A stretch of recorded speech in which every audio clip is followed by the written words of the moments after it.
Praise Lord. आप सबको प्रभु यीशु मसीह के पवित्र नाम में जय मसीह की। और आज जो मैं बताना चाहता हूँ कि हम सबके जीवन में हमारा चरित्र अच्छा होना कितना जरूरी है। जब हमारा चरित्र अच्छा होगा तब हमें कौन इस्तेमाल करेगा, और जब हमारा चरित्र खराब होगा तब हमें कौन इस्तेमाल करेगा। हमें मसीह जीवन में अपना चरित्र उत्तम रखना बहुत जरूरी होता है।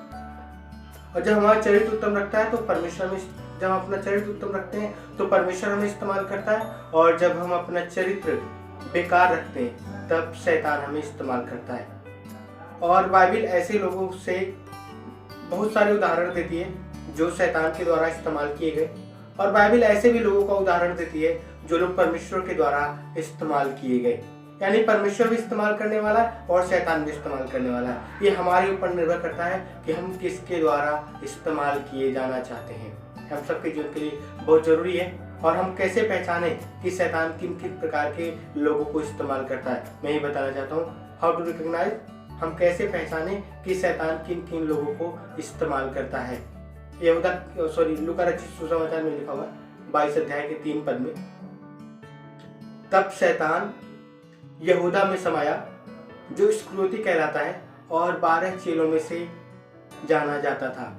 यानी शैतान जो यीशु मसीह के साथ रहते हैं उनमें भी समा जाता है, क्योंकि यहूदा अपना चरित्र उत्तम नहीं रखता था।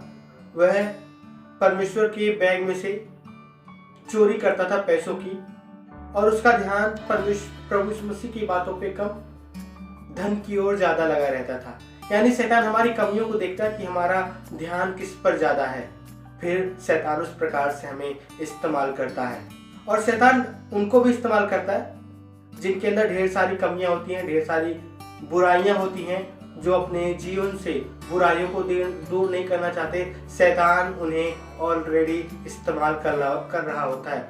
उनके अंदर शैतान को घुसने की जरूरत नहीं पड़ती, वो खुद एक शैतान के एजेंट हैं। बाइबल में एक और घटना है, प्रेरितों के काम की पुस्तक 5 अध्याय के 3 पद में लिखा हुआ है, कुछ इस प्रकार से लिखा हुआ है, हे अनन्या, शैतान ने तेरे मन में ये बात क्यों डाली कि तू पवित्र आत्मा से झूठ बोले।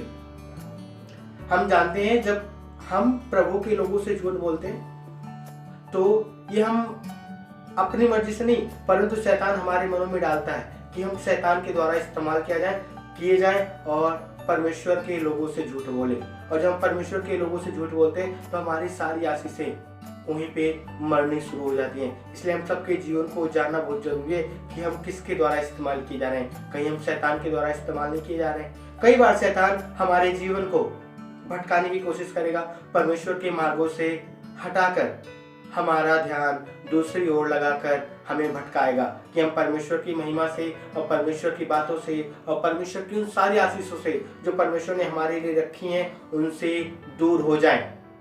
जैसे कि उत्पत्ति की पुस्तक में सर्प उस पेड़ के सामने जाता है, उस पेड़ के सामने हवा को ले जाता है जहां पे परमेश्वर ने उस पेड़ के फल को खाने के लिए मना किया था। शैतान उसे किस प्रकार से बहला लेता है, फुसला लेता है। दूसरे शब्दों में कहूँ तो शैतान अच्छा कन्विंसर है, और हमारे दिमाग को ऐसे कन्विंस कर सकता है, इतना माहिर है कि हम गलत को सही मान लें, और हमारे जीवन की सबसे बड़ी भूल हो सकती है। इसलिए हम ज़्यादा कन्विंसर न बने, ज़्यादा लोगों की बातों में सहमत न हो। जो बातें परमेश्वर के वचन के अनुसार है उस पर हमें सहमत होना है, संसार की बातों के अनुसार नहीं।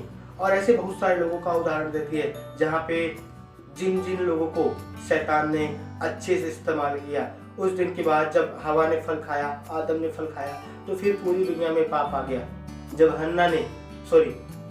हनन्या और सफीरा ने परमेश्वर के दास से झूठ बोला तो उसी समय उनकी डेथ हो गई। जब यहूदा इस्करियोती ने यीशु मसीह को बेचने के लिए 30 चांदी के सिक्के लिए यीशु मसीह को पकड़वाने के लिए, यानी 30 चांदी के सिक्कों में यहूदा इस्करियोती यीशु मसीह को बेच देता है। और फिर अंत में हम देखते हैं कि यहूदा इस्करियोती की मौत कितनी खतरनाक होती है। इसलिए मैं आप सबसे कहना चाहता हूँ, अपने जीवन को संभालें और अपने चरित्र को उत्तम रखें, न कि हम यदि हम संभालेंगे अपने चरित्र को तो हम परमेश्वर के द्वारा इस्तेमाल किए जाएंगे, और यदि हम अपने चरित्र को नहीं संभालेंगे, दुष्टता रहेगी, अधर्म रहेगा, कुकर्म रहेगा, छल कपट झूठ हमारे अंदर भरी रहेंगी, तब हमें शैतान इस्तेमाल कर रहा है। इस बात को हम बखूबी जान लें। Praise the Lord, God bless you all. आप सबको प्रभु यीशु मसीह के नाम में जय मसीह की। मेरी प्रार्थना है कि आप यदि हमारे वीडियोस के द्वारा आशीषित होते हैं तो प्लीज़ हमारे चैनल को सब्सक्राइब करें और लाइक करें, कमेंट करें, शेयर करें, ताकि हमारा भी उत्साह और बढ़ने वाला हो सके और मैं आप सबके लिए इसी प्रकार से वीडियो लाने वाला हो सकूँ। Praise the Lord, God bless you all.